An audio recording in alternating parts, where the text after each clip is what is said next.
Boss Charlotte drops them off. That ugly money. Yeah. Say it's that ugly money. This is the Ugly Money Podcast. It's about the process of success. Everything between your first dollar and your first million. That's ugly money. And we are live. What up, what up, what up? Welcome to yet another episode of the Ugly Money Podcast. Brought to you by Goliath Phallus Elixir. Out today, the #1 male supplement in the world, all natural. If you want to go from a teeny weeny bear to a grizzly bear, you need to go to GoliathXXL.com and get yours today. All natural male supplement. I mean to tell you, bruh, I used it one time. She ain't stopped calling me back yet. Make sure you tap into Goliath_XXL on Instagram, official sponsor of the Ugly Money Podcast. That ugly money. And my special guest of the evening, That ugly money. Killeen, Texas is on. That ugly money. I mean, this man sell cars, That ugly money. bars, That ugly money. and some other things, but we ain't gonna talk about that tonight. That ugly money. Y'all show your love one time. Cory with the keys is here. Cory with the keys on the Ugly Money Podcast, man. Yeah, man. Let's go. You made it, brother. We made it here. I appreciate you making some time for us, dog. Hey, You know what thanks I'm for having saying? me. Coming all the way down from Texas. Texas. They say everything bigger in Texas. That's true. It's a fact. It's a big state. It is. It's a great place to be, man. Much love for Texas. But the hospitality out in Georgia has been amazing. Yeah. It's a cool state down here, too, man. For sure. Now, first question of the evening. Who was Cory with the keys before Cory with the keys became Cory with the keys? So, you know, like many, I had a troubled childhood, went through a lot, got in a lot of trouble. I started realizing that, you know, I had two options. You know, I was in and out of jail, prison, and I realized I could live a life of prison and poverty, or I could maximize my potential and do something great. Amen. So I went from sales in a negative lifestyle to changing it to a positive lifestyle. I got in the auto industry. Oh, he's going too fast. He's going too fast. Hold on. Hey, Cory with the keys is here. He's speeding in that car. That ugly money. I want to go back. I want to go back to the humble beginnings. I want to go back to if I knew Cory in high school. Who was Cory in high school? Who was Cory growing up? So Cory growing up, I was that kid. I was always really smart in school, really talented. Started going down the wrong path, as a lot of y'all can probably relate to. Started smoking weed, running with them fast women, skipping football practice, not showing up, not doing my homework. But I was smart enough to where I could still ace the test and still pass and do what I need to do. I was actually the guy, when all my friends had dropped out of school, I was the one. I'd be up till 3, 4 in the morning partying, still wake up, go to school in the morning, pass my test, do everything I was supposed to do. I was 3 months away from graduating. They kicked me out of school. Damn. Ended up going to prison after that. Okay, so stop. We're going to get there. We're going to get there. Now, you say you were skipping football practice. I was skipping football, man. High school football is huge in Texas. Like, that's what I hear. Yes, like, can you give me a synopsis of high school football in Texas? So high school football is everything. If you are a star player, you can get into the bars before you're old enough. You go out, you getting free meals. Everybody knows you. Shout out to Ramon Taylor in Belton, Texas football, but they were buying him Suburbans and all kinds of stuff, just trying to get in with him because they knew he was fixing to go to the NFL. So it's a big deal in Texas. Because I see, they've had, Friday Night Lights, tons of movies about high school football. Yes. And how it's just, the kids can do no wrong. All the females, all that, yeah, for sure. Stan, we should have played ball in Texas. All right, so you're 3 months away from graduating. You get jammed up. The day that you get jammed up, let's go back to that day. You wake up, what happened? So I had this principal, Miss Farrer. I'll never forget you, and you're going to have to remember me now as I'm getting more and more successful. But she was my principal in 9th grade. Okay. And we got into it. She hated me. Right. every year that I elevated, she went up. So she was my 10th grade, my 11th grade, my 12th grade.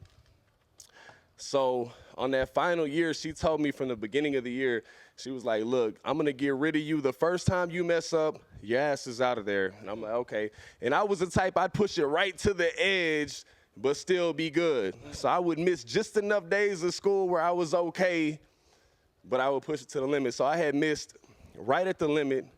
And one night I had party, wrecked my car. I was 16 on my own, had my own whip, living on my own. Wow. End up wrecking the car, didn't have nobody to take me to school in the morning. So I missed one too many days of school, and that was her opportunity. She took me straight to the truancy court, had all the teachers say that I was a problem child, not to let me. And I'm in there begging. I'm like, sir, I've already passed all my tests. I've done all this time, got everything how I'm supposed to. All I wanted, most kids want to get out of school. I just want to walk across that stage. Right. And they forced me. They gave me court-ordered GED, would not let me. I'd already passed all the tests, everything. Wouldn't let me graduate, man. Now, a blow like that to a 16-year-old kid can be horrendous. I mean, it can Absolutely. be big. You know, like how did you respond to that? Because I know that was like a big major letdown. You know what? I'm glad you brought that topic up. So we are programmed by the Matrix to believe that the only way you can be successful is if you have that piece of paper. So I was devastated. I felt like my life is over. My friends they're going to go off to college. They're going to be successful. I'm either going to have to sell drugs or work some dead-end job. I really have no hope. And I lived reckless at that point and ended up going to prison. And it's in prison where I really started studying and learning and figured out that there's so much more to life. There's so many hustles. You don't have to get that piece of paper. A lot of people with that piece of paper are not making a fraction of the money that I'm making right now. So don't be fooled into thinking that's the only way to be successful. But at that point in time, I thought my life was over. Now, so they stripped the diploma away for you. Had to make you go get the GED. When the day that you had to go to prison, first and foremost, how long did you get? So the first time when I went right after school. He said the first time. The first time was a 6-month state jail sentence. Cool. I ended up doing 6 years flat, and that's when I really decided, like, this is not for me. So the 6-year one. When the judge tells you that amount of time, you in the courtroom, what's your thought process as soon as they tell you how much time you getting? Man, I'm going to tell you, it was the craziest feeling. I was sick, so I had a crooked lawyer like a lot of people have. At the time, I didn't have much money. And so I had got charged with the weed charge. And this is crazy. Texas and Florida are the only 2 states that do this, but they have something called a mandatory minimum if you get caught within a drug-free zone. Wow. So a drug-free zone is if you're within 1,000 feet of any school, playground, anywhere where kids might congregate. Now, mind you, I got pulled over at 12 o'clock midnight in an apartment complex, summertime, no school, no kids around, but because there was a school within 1,000 feet, they charged me with this school zone. So the judge hit me with 6 years. And my lawyer said, man, it's okay. It's a 6-year sentence on a weed charge. You'll go do 6 years on weed. Yes, in Texas, 6 That's years great. on weed. But this is the crazy part, though. So my lawyer said, you know, you'll do a year, you'll be home by Super Bowl, don't even worry about it. When I get in there, and this is a real life story, there's a dude named Killer in the cell. He said, bro, you got charged with a drug-free zone? You know that means you got to do 5 flat. You don't even see parole. It's a mandatory minimum. I was like, hell no, for some Reggie, for some regular weed, there ain't no way I got to do 5 flat. He said, man, I promise you, bro, if you got charged with the drug-free zone, you are doing 5 before you even see parole. So I don't want to believe it. I get down to prison, get shipped out, talk to the people. They say, yeah, you don't have no parole day. You got to do 5 before you even think about coming up. Hey, boy, my heart dropped, man. I was sick. I'm looking around me, everybody fighting, banging on stuff, crazy chaos, and I'm like, man, this is my life for minimum the next 5 years. Wow, bro. Yeah, it was crazy. You young, you get sent to prison. What is the craziest thing that you saw? The craziest thing that I saw in prison, there was a couple riots just in the lunchroom, and this is probably one of the craziest things for me. So I am the type, I've always stood tall on my own. I mess with everybody. I love country music. I love to rap. I hang out with blacks, whites, Mexican. So in prison, it's a very different atmosphere. It's very segregated. You know, they want the whites with the whites, the blacks with the blacks, and they want you to eat with your race and only talk to your race. And I'm the type, I'm a grown man, I'm gonna do what I wanna do. A lot of the whites in prison, to make it, they have to join up with other groups that are racial groups, and I'm like, that's not my style. So I was solo the whole time I was in there. So it made it a different environment. So pretty much anytime I went to a new unit, they're always gonna test me. The whites are gonna test me because I don't wanna be in their group. And then the other races are gonna test me. But once you get there and they see that you're about your business, after that, everybody's cool and it's a smooth ride. But yeah, it's definitely a crazy place to be. So prison is in turn extremely racist. It is. It's very segregated in prison. It's not like it is out here. And wow, okay. Now, can a white brother get money with a black brother in prison, or is it frowned upon? It depends. Now, if you're white, I'm gonna just be honest with y'all. Hey, tell me the real. So, a lot of the white guys that try to be black or hang out with the black people, they get taken advantage of because it's super racist on both sides. Like out here, I'm cool with everybody. There's black people that treat me like a brother. In there, it's a little bit different. So, you know, obviously, if you're with a white gang and you're trying to make money with the blacks, that can be frowned upon unless it's mutually beneficial for both parties. Okay. It just really depends, but everybody just kind of stick to their own. For the most part. Now, because, you know, we on the outside looking in. Like, I be watching, like, 60 Days In. Yeah. And, like, they be making shanks out of anything. Anything, yes. Like, what is some... What's the craziest shank you seen in the joint, man?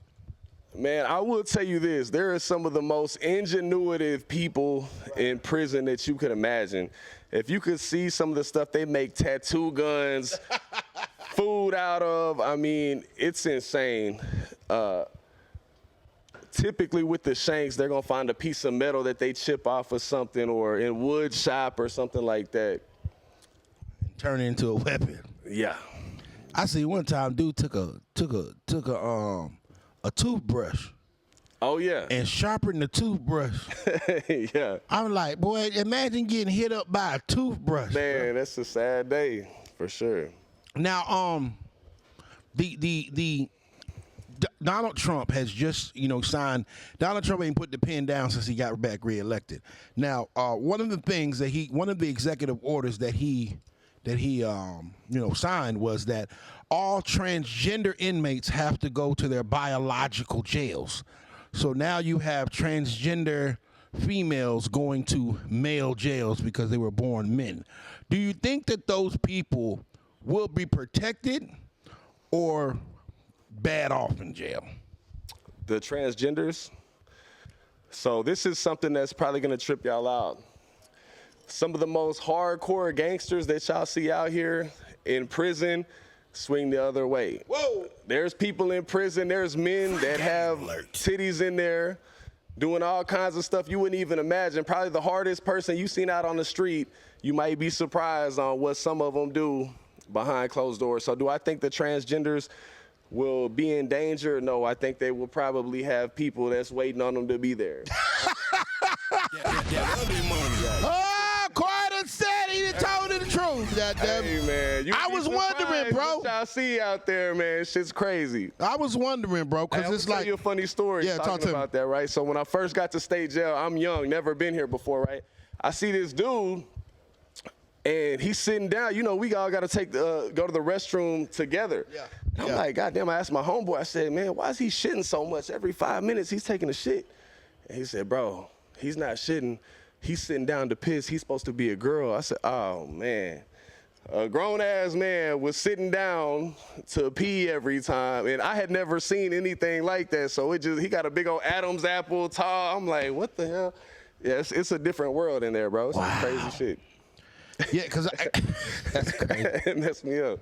What up? So you have a brand, you have a business, and you want to get the word out. In the last 90 days, we did over 30 million views on YouTube, over 50 million views on social media sites. Promote your business on the Ugly Money Podcast. Let me help you turn your business up. Make sure you text the number right here below. We'll schedule a call, and let's get it popping. Let's get it moving. Let's get that brand and that business out of here.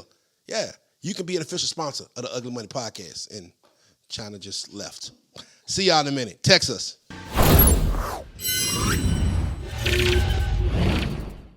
Because, I can only imagine, like, well, I don't want to imagine, but, every time we talk about this, I don't know how to say it. Stan, how I'm supposed to say it? The chick with the dick. Shit. If the chick with the dick get on the yard, and she look like a woman, right? She done got her boobs done, her butt done, but she got a dick. No. I'm thinking like, okay, these dudes that been in here 40 years, is they going for it or is they like, nah, we about to. Hey, I'm going to just state this for the record. I don't care how much time I'm doing or had to do, I don't swing that way. But you would be surprised. There's some guys in there, there are the type that been in there 20, 30, and then there's some that been 6 months, and they still, like, you would be surprised on how some of the people get down in there. Brokeback Mountain. Hey, since we're on the topic, I got to tell you the funniest story. It's not funny. It was crazy as hell. But so while I was in there, I'm going to tell you my hardest fight that I ever fought was a dude named Coco. Shouts out to Coco. Hey, I'm talking about 6'2", about 230, big black dude. Yeah. But Coco, so you kind of get the idea. Right. And his thing, he would ask people for commissary. He, she, whatever you want to call it, would ask people for commissary. And if you say no, kind of try to run up on you because you really don't get no points fighting somebody like that. But if you get beat up, of course, you're going to get clowned on. So it's really a lose-lose situation. But one day, Coco had asked me for some commissary. And I'm like, man, bro, I ain't even got it, man. And he's like, man, you a bitch, and said it loud. It's like the music stopped. The whole dorm was just looking. You a bitch. And I'm like, fuck, everybody's looking at me. Bitch, that's a forbidden word in there. So I'm like, God damn. I'm like, all right, come on, man. Let's go. So we went back to the corner. Coco started throwing them haymakers. We just trade blow for blow, just haymakers. And I'm feeling it rock me, but I'm like, man, if I go down, ain't no telling what's going to happen. So it's wow. I brought everything in survival mode. You damn right. Knocking Coco's ass out. Because Coco knock your ass out. Coco might get back there. Hold on. Hell no. Oh, you got to fight with your life, nigga. Your booty depend on it. Hey, I never fought so hard, bro. I got Coco fucked up off me, though, man. I made it out, man. Oh, shit. Oh, fuck. Oh, yeah. Story, man. I be fighting my ass off, too, goddamn. Literally. A booty bandit try to beat me up for some ramen noodles, nigga. You got to kill me. Hey, fight hard, bro. Golly, man. Now, people like Coco, when it's daytime, they get out. And they family on the other side. I would imagine that Coco didn't walk in that jail the way he was. He might have turned over in jail. Do they walk out and act like they straight again? Or do they walk, you know what I'm saying? So somebody like Coco, I feel like Coco was doing that out there. Like the ones that act like straight up females, they probably been doing that. But the ones, okay, now after I beat up Coco, right, I almost got jumped. Because the dude that was the tattoo artist that's supposed to be super gangster, that would always be up in Coco's cell with the door closed doing tats, he was real mad when I started piecing up Coco a little bit, and he almost started the whole thing. So someone like him who's supposed to be masculine, now I'm sure he walked out like he just held it down the whole time. You know what I mean? Damn. That ugly money. Now, I have heard stories that prisoners get pussy in jail. Absolutely. And every time I ask, I be like, how? And without incriminating yourself, well, you out now, but we can talk about it. Can you how, if I'm locked up in prison, how I'm supposed to get me some pussy? So I'm glad you brought this topic up. This is what I specialized in. Okay, talk about it. So my thing was, I didn't want to get out and be one of these weirdos that I ain't talked to a woman in so long, I forgot how to communicate. So I made it a mission. Any female guard, and this is crazy, right? You got beautiful female guards, 20, 21 years old, young, fine, and they got them right in the mix with a bunch of pit bulls that we ain't had no coochie in years and some decades, but we got access to them. And they're human beings like anybody else. And you got to think, just like with the shanks and with the food, some of the most creative, ingenuitive people you can imagine, that we're sober, we're in the gym 24/7, we ain't got nothing on our mind but how to try to pull this female, and we're spitting game. And I had a couple on different units where, you know, the trick is you get the good job. You get the hallway porter, the nighttime where you're out there sweeping and you got access to her alone. Because one thing about prison is everybody want the same target and they gonna cock block. If they see you getting something that they're not getting, whether it's an extra chicken patty or whether it's a female, whatever, people are gonna hate on it. So you gotta put yourself in position to be able to make it shake. So I need to goddamn sweep the goddamn floors at night. Goddamn. Yes, I made sure I'm getting in good. I'm getting the top job every time so I can be out there chopping it up. I'm writing songs for them. I'm kicking it with them. Hey, look, that was get the singing to the God. Hey, yes, sir. And you and at the end of the day, like you said, they human. Yes. And they got every type of person they want in there. Any kind of man they into is right there.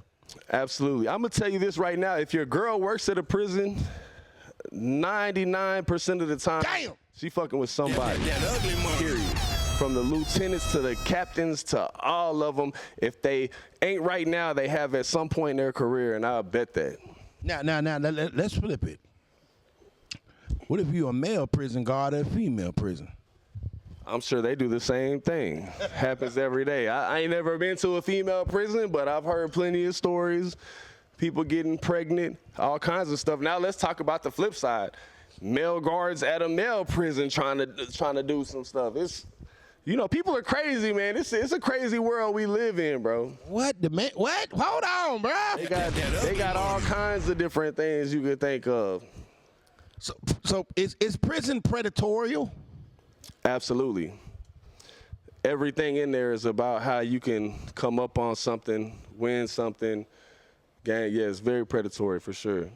Can you do your time without engaging in any of the antics, the gang affiliations, the contraband? Can you just do straight time? Can you, like, you know, can a person do their straight time without being involved in any kind of bullshit? I'm gonna tell you, it's very challenging because when people see that you don't want any problems, they know they can push further. Hey, let me get this commissary. Let me do this because you really don't want problems. Usually you have to assert yourself like, hey, look, I don't want problems, but I will fight if I have to. Or I think the only way you can kind of get away with it is if you go to something they call the God pod, where you're like super Christian, like, hey, I'm all about God. I don't want no problems. Sometimes they can make it to an extent. All right. That ugly money. Let's move forward. That ugly money. The day that they come and get you, they come to you and say, hey, pack your stuff, you're getting out. Describe first that process and then your first day out. Man, so I got blessed. I feel like it was all a journey in preparing me for what I'm doing now. But when I first got there, everyone had forgot about me. I wasn't getting no visits, no commissary, no love. And then this one girl I used to mess with back in the day, after I had been there for a couple years, she found me and she started writing me and we started communicating. So she had picked me up and took me to a hotel. And I ain't gonna lie, even though I've been talking to the female guards and stuff, to be around a woman for the first time, it was a little bit crazy. Yeah. And you know, we went to the hotel, kicked it, did our thing. And like you was a virgin again. Hey, yeah, it was a crazy feeling. Yeah. But went home, and that's when shit gets real, because while you're in there, you're making all these plans of I'm gonna do this, I'm gonna do that, and now it's like, all right, it's showtime. What you really gonna do? Right. And I was blessed enough. I had lost my mom while I was in prison, and me and my stepdad really didn't get along, but he showed me enough love where he was like, hey, I'll give you a place to parole out to. You can come here, and so when I got out, I'm like, man, I got to hit the ground running. I just started hustling hard. I'm like, man, I know I don't ever want to be back there again, and I can't just be living no regular life, so I started hustling hard. Now, I'll tell you a funny story. I remember, I've never been to prison, but I've been to Iraq. Okay. And so that's like a year. Very similar. Huh? You know, year in war, you know what I'm saying? You in the war zone. And so it had probably been 8 months since I touched a woman. That's big for me, okay? Yeah. That's big for me, okay? So my first 8 months when I got to Iraq, my first 8 months or whatever, cold turkey, didn't touch a female, right? It wasn't a lot out there. I remember I went home on leave, dog. First thing I do is, you know what I'm saying, I pull up on shorty I've been talking to on MySpace. You know what I'm saying? I'm pulling up. MySpace, baby. Yeah, I'm pulling up. Then I'm gonna be real, dog. I'm gonna keep it all the way 100. I lasted 15 seconds. Hey, fun. Hey! Boy, I got in that shit staying. After 8 months, boy, I got it. Whoa! Whoa! Bah. She said, you all right, baby? That ugly money. I don't know, but I want to do it again. Hey, be real though. On that round two, you came hard on that round two, though. Oh, I went crazy. Yes. I got my. You know what I'm saying? I took the training wheels off. Back, man. But that first one, 15 seconds, boy. Hey, that ugly money, man. By the time you said your ABCs, I was done, baby. So I can only imagine 5 years. You know what I'm saying? 5 years is like crazy work. Yeah. It was probably an enjoyable experience, I would imagine. Yeah, for sure. Let me tell you how crazy Texas prison was, though, too. So I got 6 years, right? I had to do 5 before I saw parole. Like I told you, I like to get them good jobs so I can talk to the females. I was a trustee and everything. Got up to the parole, and they denied me. Set me off and made me do my whole sit. And this is all about some weed. For some fucking Reggie. Not even no dro, not even no corn. Some Reggie, bro. I mean, what you had, a whole trunk full? You must have had some pounds. No, man. So this the crazy thing. I had went to pick up a pound. A little female I was with, she was waiting on me at home. And I was going to break my homeboy off with like a QP. So I didn't have no scales on me. So I'm like, man, let me break a chunk off.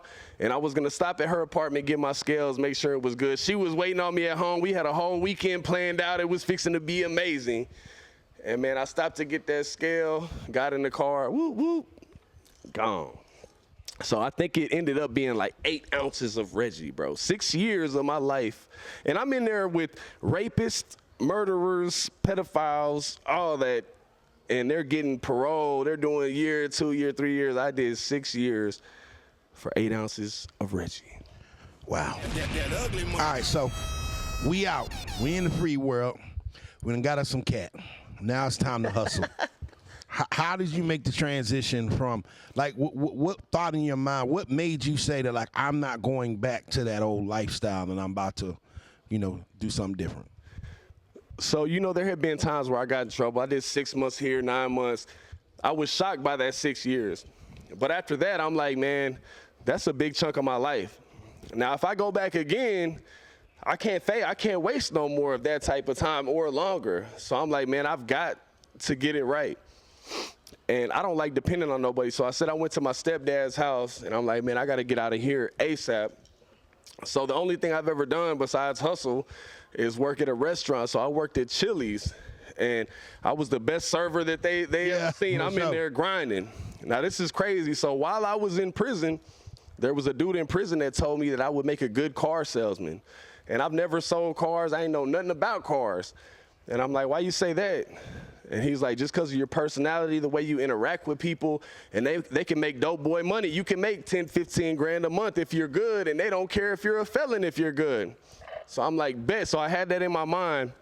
So I was working at Chili's in Temple, Texas, I had one Walmart little button-up and tie, little Walmart Dickies, and I would keep it in my trunk, and I would work a split shift. So I would work lunch, and then in between lunch and dinner, I'd go throw that suit on, and I would go hit car dealerships and try to get hired. And I try to do it the right way, tell them the truth. You know, I've been to prison, I changed my ways, I'm good with people. I went to about 20 different spots, and none of them gave me a chance. And right when I was ready to give up, I said, you know what, I'm gonna do it my way. While I was in prison, I watched the movie Catch Me If You Can with Leonardo DiCaprio, where he would lie his way into being a pilot and all this shit. So I went in there and I lied my ass off. I said, man, I've been selling cars for the last 6 years while I was really in prison. I'm gonna be y'all's top salesman. I'm gonna make y'all a lot of money. And dude got to quizzing me like, oh, where at? I'm like, man, out in Dallas. What part? Start asking me all these questions. And I'm like, God damn, he knows I'm lying. And he was. So you're an artist, an actor, an activist, whatever you do.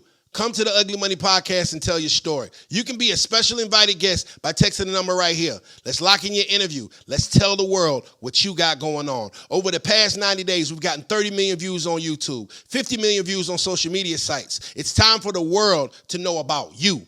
So make sure you text this number so you can come on the Ugly Money Podcast. And you get to meet China too. It's that ugly money.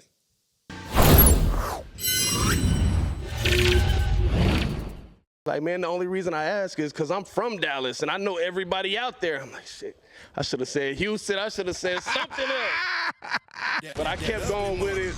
Craziest thing. So he passed me forward. I did another interview past that. Then the general manager, I had to talk to her, right? And so she calls me back and she said, everybody else come in dressed ready to work except for Cory. I'm like, damn, she found out I was lying. Just so happened, it's crazy. The dude that was in prison with me, I put him down as a reference. She calls me in her office and she said, it just so happens that I went to prom with David, the guy that you put down as your reference in some little bitty small town in Texas, and he vouches for you, and you got a nice smile. I'm gonna give you a shot. HR said, do not hire you because you are too much of a risk, but I'm gonna give you a shot. You better not fuck it up. So I'm like, man, bet. I'm in there. Yeah, it was divine intervention. And so the car salesman was born. Hey, was born. Changed my life. Auto industry changed my life. Now, tell me how did that process of selling cars go and grow? Man, so I'm going to tell you, I wasn't even one of those kids that knew a lot about cars. I didn't even know where a VIN number was. I just knew this is my way out the trenches to make it. Because I looked in the mirror, I'm like, man, I can't be 40, 50 still carrying people's trays and then bitching about their food being cold. So I'm like, man, this is my way. And I'm in a big dealership. There's hundreds of cars, you know, all these kids. I didn't know what to do, but I'm like, man, this is my shot. So I just started grinding hard as possible. Ended up selling a car my first day. And I remember about 2 weeks in, my manager, he was like, man, motherfucker, how long you really been selling cars? I said, man, what if I told you about 2 weeks? He said, I knew you was fucking lying. He's like, but you're doing a good job. Just keep it up. And so my first month, I became the top salesman in the used car building. And then in my second month, I became the top salesman in the whole 3 companies. God damn. And then for the next 3 years, undefeated top salesman. How the hell, okay, so I need to learn. What is it? Is it just something that you got to have, or is it certain tactics? You know, the biggest thing about car sales or sales in general is selling yourself. People want to be around you. Let's be honest, people got Google. They've already researched the car. They know what they want to buy. They just want to like you enough to spend the 2-3 hours it takes to get approved with you. And I'm very honest and forthright, so they might say, well, how many miles per gallon does this Dodge Ram have? I'm like, hold on. Hey, Google, how many miles per gallon? But, hey, where you from, bro? We get to chopping it up. They like me. They buy a car. And another thing is just hustle. You know, I feel like somebody that really is hungry, that wants to go get it, you're going to find a way. You know what I mean? I'm going to outwork. You know, you don't have to be the smartest, the most talented, the most handsome. You can out-hustle all that. No, for sure. Hard work beat talent when talent don't work hard. Now, the transition into music, where did that come into play? So I've always loved music since I was a little kid. I was, 5, 6 years old. My mom had one of them old school karaoke machines, would make me sing duets with her, Shania Twain, Garth Brooks type stuff. Always loved music. And I was doing music before I got in the car business, but I didn't want to be one of those broke artists that's, trying to sell weed for studio time and trying to make it, so I got in the car business. But I realized with that, probably like the podcast, a lot of it is marketing. Right. And I can market any way I want. For sure. So I started making songs like real raps that I would put on the radio that had to do with cars, or videos with songs. And I was doing it like that, and that blew up. Like, I'm the most known car dealer in Central Texas area. Everybody rocks with me. But I didn't want people to think that it was just a gimmick. It was just a commercial. So I did what I had to do to get the funds in. But now I'm really going to show y'all what I got. And so you actually use your musical talent to write jingles to sell cars? Yes, sir. Oh, that's genius, bro. That's genius. That ugly money. That's genius. My brother Flacco, man, he used to he worked for a gold refinery. Guy that would buy old used gold. Yeah. And he was like the most famous month because he was always on TV. He was always on the radio with these "We Buy Gold Boy" commercials. You know what I'm saying? Exactly. And I seen him like build a whole empire off of that. So now, just to have the ingenuity to use something that you're passionate about to do something that's profitable is amazing. That's what it's about. Thank you, bro. But that's what music is about. A lot of people don't understand. Music is a commercial to whatever you're really selling. That's how you make the money off music. Yes. You use the music to sell the product, the service, or the subscription. You know what I'm saying? So it's like, hey, you doing music, but hey, nigga, I really want you to buy a car, but listen to the track. You see what I'm saying? Right. And I think sometimes artists kind of lose sight of that. They're like, oh, I want to ribbity rap. But I'm like, bro, if there's no end game, if there's no point of sale, if there's no something that somebody can buy from you, then you relying on streams. $2,000 for 1 million streams, you're gonna be eating beans and weenies for the whole year. Hey, you hit it on the head, brother. So it started out, it started gaining some traction with you selling cars with the music, and then you just eventually branched off into being a full-fledged artist. Yes, sir. So I had already set my mind that I was branching off. I was doing some things. And it's crazy how God works. When you're focused and you're on a mission, doors are gonna open. So I had set my mind that I was going to get in this music game. And in Killeen, it's not a lot of big stuff going on like it is out here in Atlanta. There was an artist, Gorilla Zoe, that was coming to perform. Shout out Zoe. Yeah, just had him on a show a couple weeks ago. Yes, sir. He was coming to perform at a little hole-in-the-wall bar in Killeen. So I said, man, I know if I show up, I'm going to end up networking. And networking is everything, too, I've learned. And so I show up, end up meeting Zoe. They're like, oh, that's Cory with the keys, the car dealer, blah, blah, blah. Meet Zoe, get cool with him. The guy that brought him out was a guy named Scott from the commission. Shout out Scott from the commission. And got cool with him. Well, he's tied in with Flip. He's bringing down different artists. Yeah. And so he brought down Flip, and I went and opened on a show for Flip. While I was there, I chopped it up with him. I had opened on the show.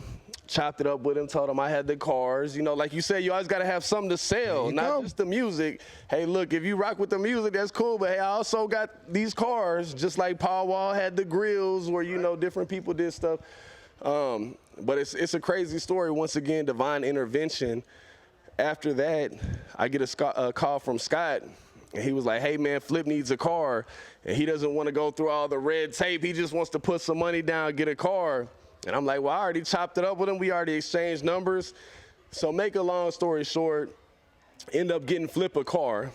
When he comes down to pick it up, I chop it up with him. If y'all know Flip's song, he said, and they asked me if I listened to their demo. I tell them, no, I got shows to do. Yeah, right, you remember that, right? So I'm like, look, I know the deal, but if you want to listen to my demo, no, I'm like, hey, look, I got a song. Check it out. If you rock with it, cool. If not, I'll be your car guy. I'm not tripping, but just hear me out. And he listened to it, and he was like, man, you got a different sound. You got the country and the rap. Like, I could see us reaching a different market, getting a different type of bag. He was like, you know what? I rock with it. And we got cool, and the rest is history. It's all right, man. Shouts out Flip, man. Shout out Lil Flip, man. That's a dope story, bro.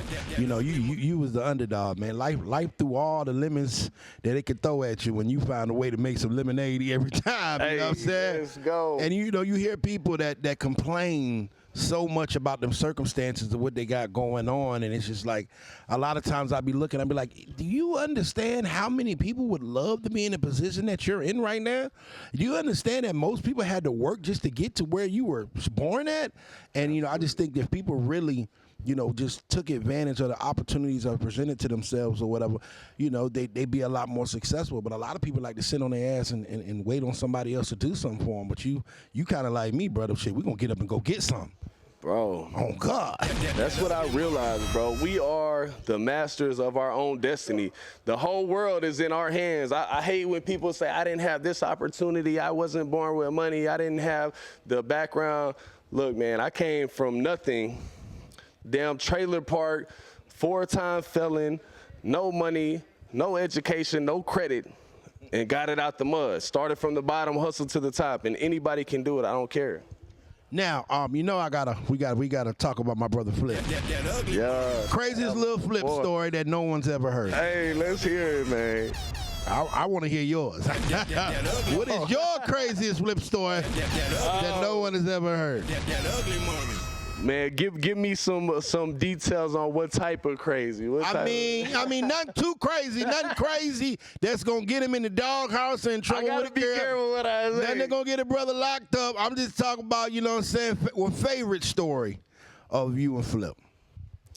Okay, so favorite story, I'll tell you this.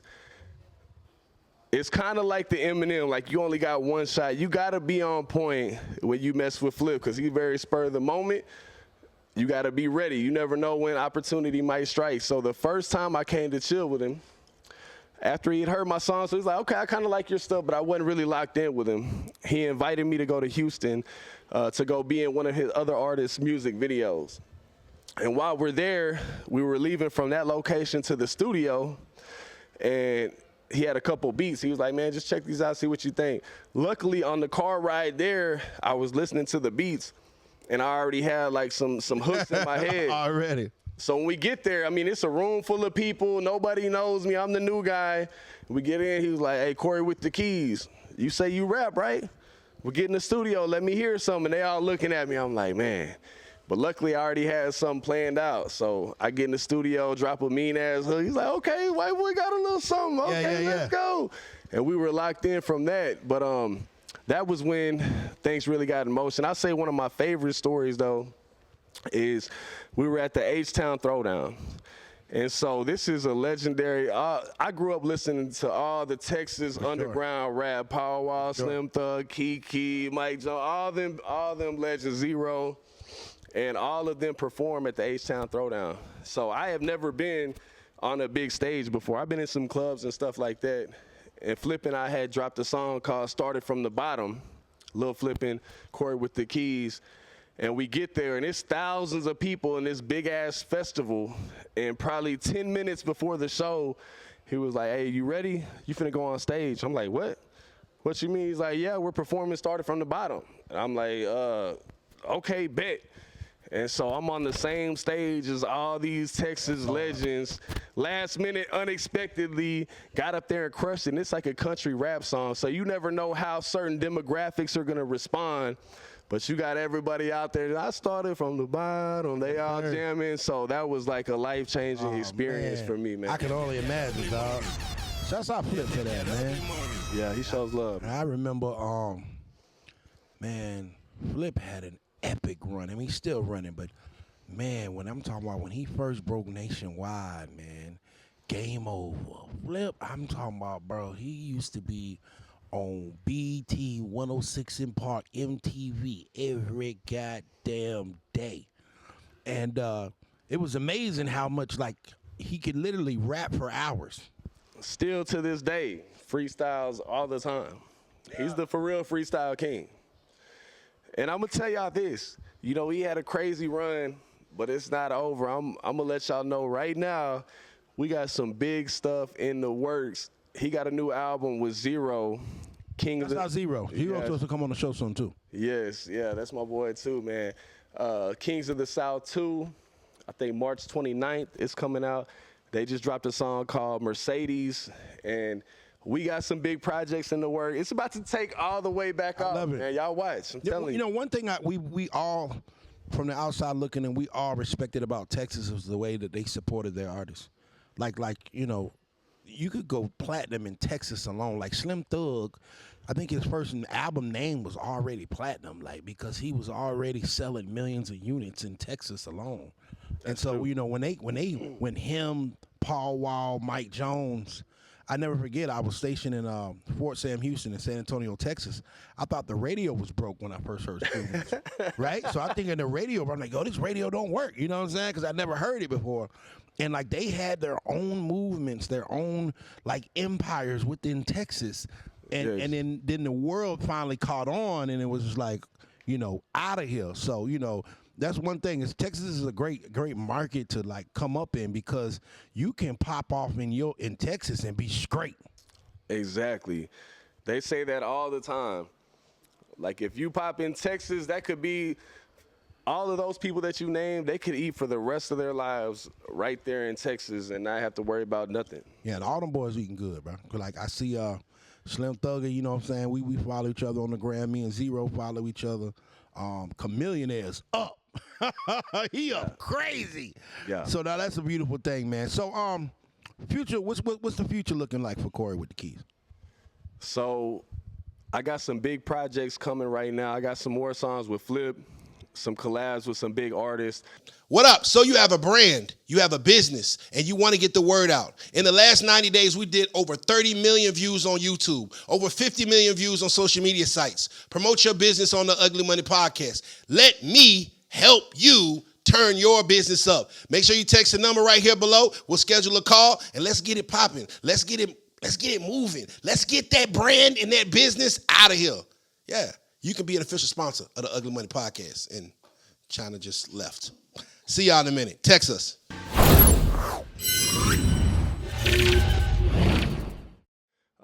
I'm with Clover G record label, which is Flip's label. Shouts out to Clover G's.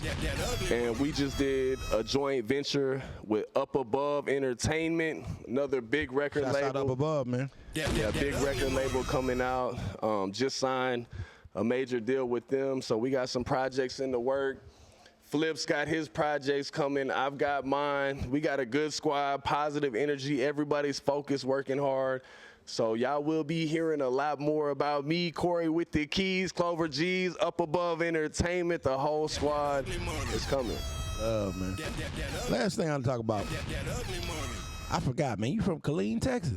I've been to Killeen. Hey, K-Town, baby. Fort Hood, Texas. Yes, sir, 254. That's like the Army base is huge out there.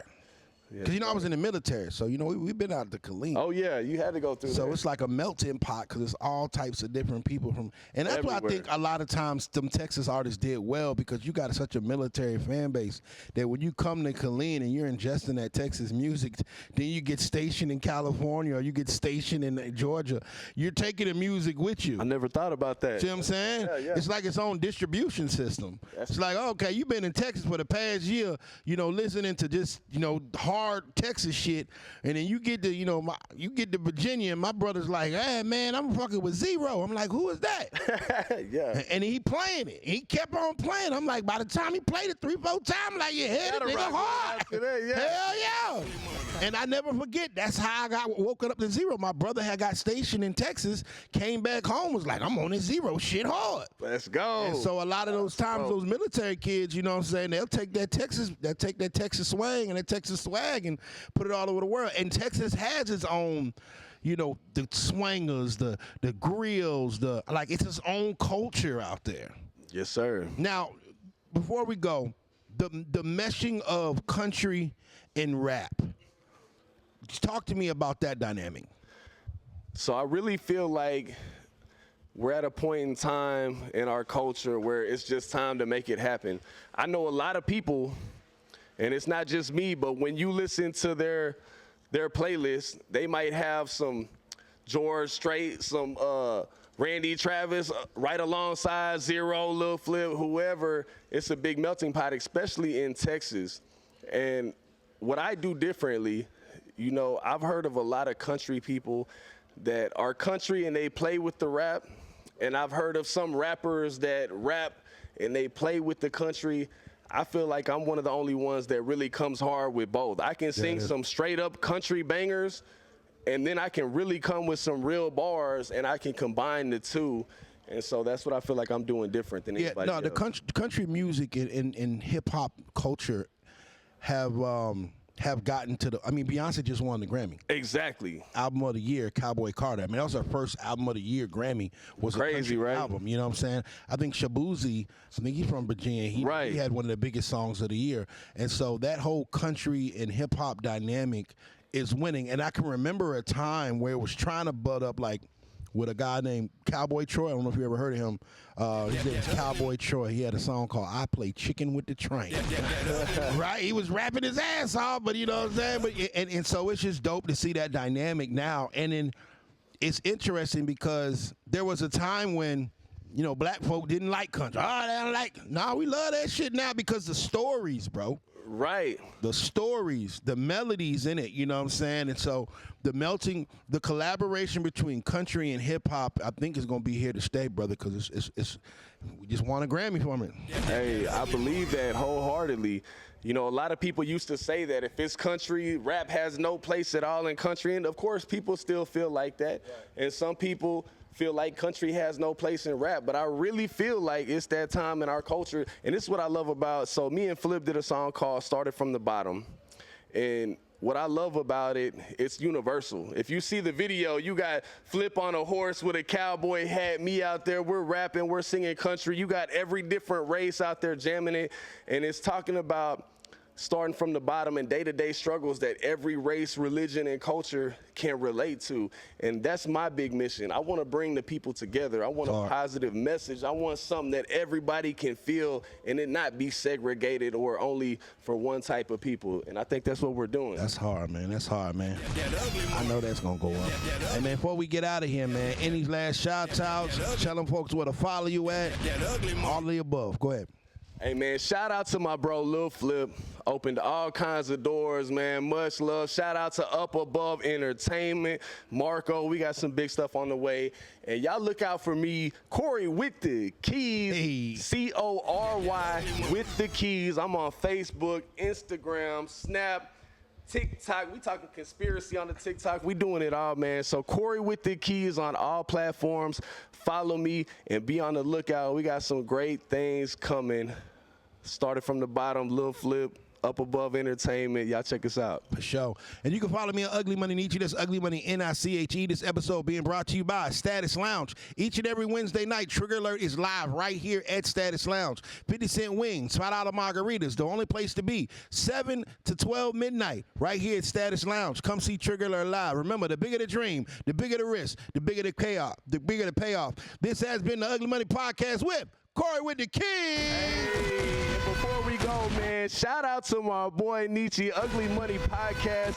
Thank you so much for having me. When I heard I was coming on, I saw all the viral clips. This is going to be a mega star in the podcast industry, and I'm honored to be here, man. And thank y'all for tuning in. I love y'all, man. Let's get it, brother. It's that ugly money. That ugly money. That ugly money.